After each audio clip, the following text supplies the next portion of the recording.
জয় মা তারা। আশা করি সবাই ভালো আছেন। আজ কৌশিকী অমাবস্যার পুণ্যতিথিতে আপনাদের নিয়ে যাব মহাপীঠ তারাপীঠে। মন্দিরের কাছেই ন্যায্য মূল্যে এক দারুণ হোটেলের সন্ধান দেব। তারাপীঠে মায়ের মন্দির ছাড়াও আশপাশে কি কি জায়গা ঘুরে দেখতে পারেন তাও জানাবো। তার সাথে তারাপীঠের ইতিহাস এবং বিভিন্ন গল্প তো থাকছেই।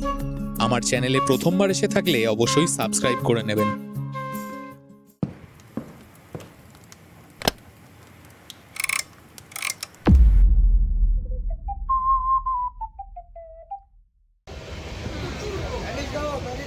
সেদিন বর্ধমান থেকে লোকাল ট্রেনে রামপুরহাট গিয়েছিলাম। এই লোকাল ট্রেনের নন এসি কামরায় এমন কিছু একটা আছে যা রুদ্ধদ্বার এসি কম্পার্টমেন্টে থাকে না।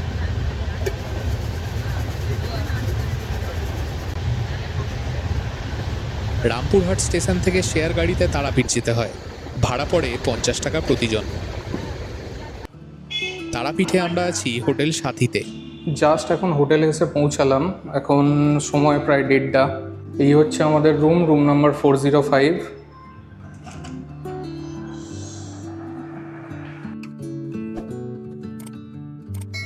এই হচ্ছে রুম। আমরা টোটাল 3 জন আছি, 3 জনের জন্য নিয়েছি। যেহেতু এসি রুম নিয়েছি, এসিও আছে, বিছানার পাশে এইদিকে একটা ওয়ার্ড্রপ দেওয়া আছে।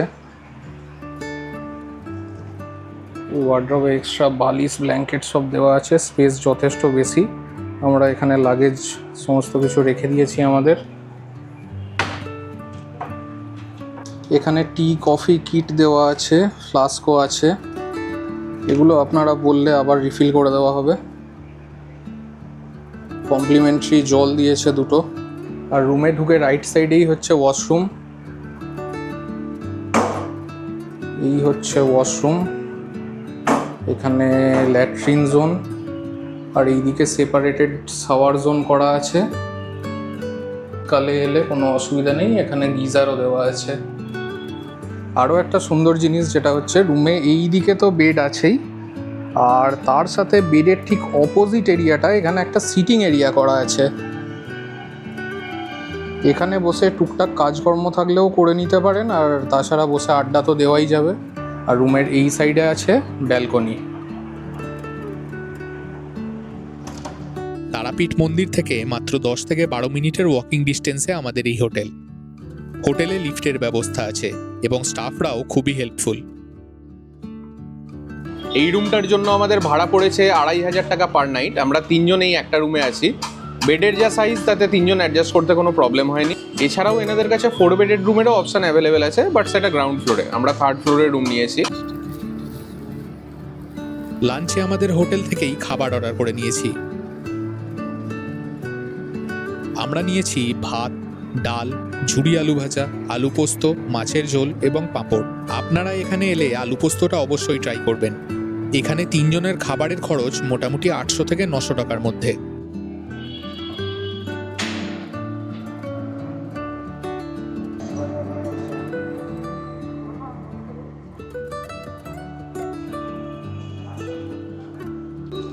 এই দিকটায় সোজা গিয়ে হচ্ছে এদের পার্কিং স্পেস। যারা নিজের গাড়ি নিয়ে আসছেন, পার্কিংয়ের কোনো অসুবিধা হবে না।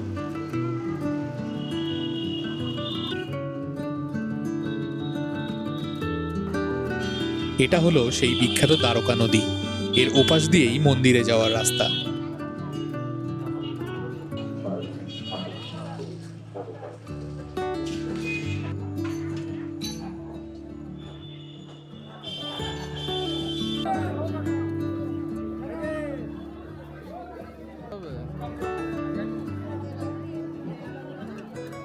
ওদের ওইখানে কাউন্টার আছে।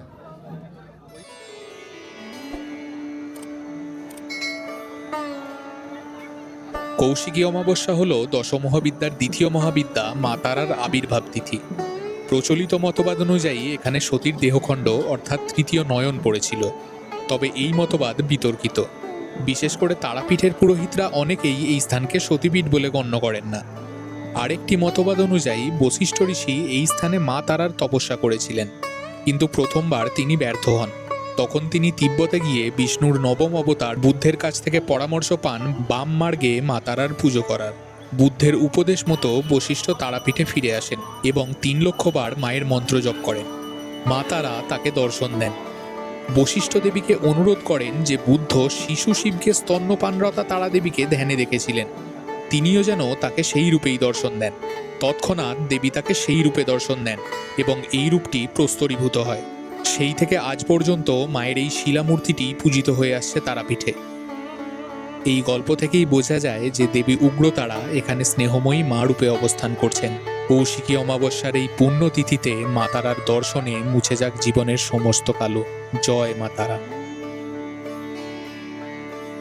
তারাপীঠ মন্দিরের অপোজিটে শ্মশানে যাওয়ার রাস্তা। এখানে বামাখ্যাপার সমাধি এবং মায়ের চরণ আছে। মানুষের বিশ্বাস এখানে এই রকম ভাবে সুতো বাঁধলে মনস্কামনা পূর্ণ হয়, আর মনস্কামনা পূর্ণ হলে এই সুতো আবার এসে খুলে যেতে হয়। কিছু দূর গিয়ে আছে বামাখ্যাপার পঞ্চমুণ্ডির আসন, এখানেই তিনি সিদ্ধি লাভ করেছিলেন। আর এইটা হলো শবদাহ করার জায়গা। শোনা যায় একসময় নাকি এখানে এত শবদাহ হতো যে চিতার আগুন নিভত না।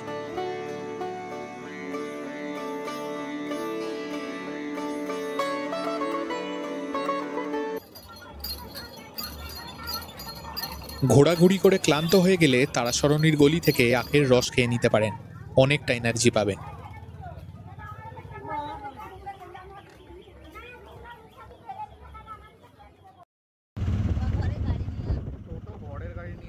বামাখ্যাপার জন্মস্থান আটলার দূরত্ব এখান থেকে 5 কিলোমিটার।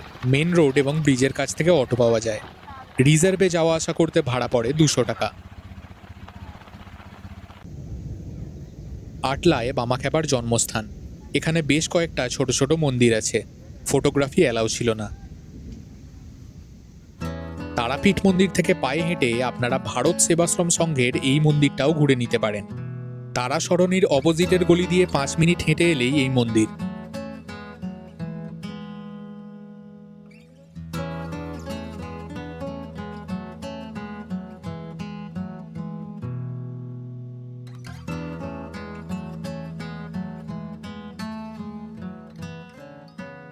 এখানে শ্রীকৃষ্ণের 10 অবতারের মূর্তি করা আছে।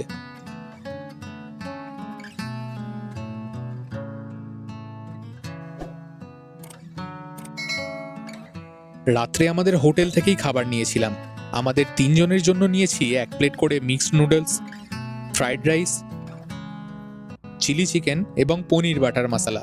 প্রত্যেকটা খাবারের টেস্ট বেশ ভালো ছিল। একদিনের বেশি যদি তারাপীঠে স্টে করেন তাহলে আপনারা এখান থেকে গাড়ি নিয়ে ম্যাসেঞ্জার ড্যাম ঘুরতে যেতে পারেন, অথবা এখান থেকে গাড়ি নিয়ে বক্রেশ্বর যেতে পারেন। ম্যাসেঞ্জার ড্যামের ডিস্টেন্স এখান থেকে প্রায় 65 থেকে 67 কিলোমিটার, আর বক্রেশ্বর প্রায় ওই 62-63 কিলোমিটারের মতো। কাছাকাছির মধ্যে যদি কোথাও যেতে চান তাহলে নলহাটি যেতে পারেন। ওখানে 51 সতীপীঠের অন্তর্গত মা নলহাটেশ্বরীর মন্দির আছে। বিশ্বাস অনুযায়ী ওখানে মায়ের গলার নলি পড়েছিল। 20-22 কিলোমিটার ডিস্টেন্সের মধ্যে আপনারা তারাপীঠ থেকে নলহাটিও ঘুরে নিতে পারেন। গাড়ি ভাড়া কত পড়বে তাই জেনে নিয়ে আমি স্ক্রিনে এবং ডেসক্রিপশন বক্সে দিয়ে দেবো। আপনারা একের বেশি দিন থাকলে বক্রেশ্বর, নলহাটি বা ম্যাসেঞ্জার ড্যাম ঘুরে দেখতে পারেন। আমাদের আজকে সেরকম কোনো প্ল্যান নেই। আমরা এখন ব্রেকফাস্ট করব, দিয়ে মন্দিরে যাব। তারাসরণীর গলিতে কিছুটা এগিয়ে গিয়ে বাম দিকের এই রেস্টুরেন্টটায় গিয়েছিলাম ব্রেকফাস্টের জন্য।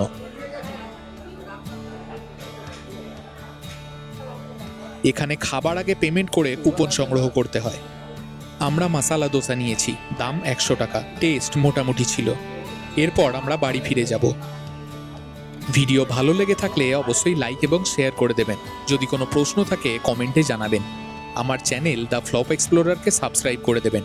আমি দ্য ফ্লপ এক্সপ্লোরার আরও একটা নতুন ভ্রমণের গল্প নিয়ে ফিরে আসছি পরের পর্বে।